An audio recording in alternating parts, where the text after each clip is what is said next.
Oratio Imperata tumang sa paglakop kan coronavirus.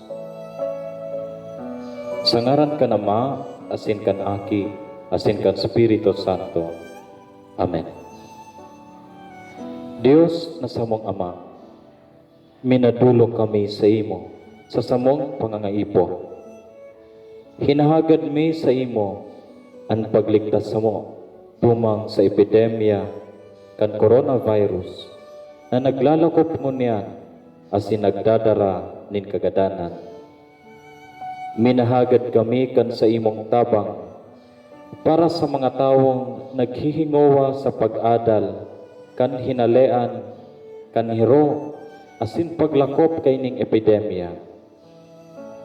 Kiyahan mo ang mga kamot asin isip kan mga eksperto sa salud, tangani nasindaman makatabang nin may maninigong kakayahan asin pagmakulog sa mga may helang.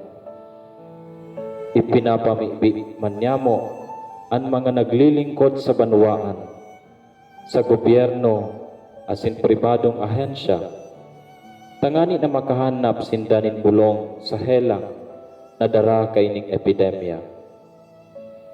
Ipinapamibi man ang mga tinamaan na kanhela, sindaman lugod, maumayan tulos. Tawan mo kami nin biyaya na maghingowa para sa karahayan kan gabos, asin sa mga nagsasakit. Hinahagad mo ini, huli kay Jesucristo ang kagurangnan niyamo sa imong Aki, na kaiba mong nabubuhay asin nagahade, kasaro kan Espiritu Santo, Dios sa kapanahonan kan mga panahon. Amen.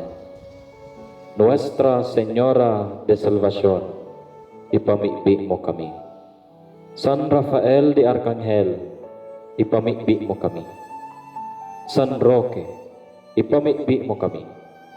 San Lorenzo Ruiz, ipamibi mo kami. San Pedro Calungsod, ipamibi mo kami. Sa ngaran ka Ama, asin kan Aki, asin kan Espiritu Santo. Amen.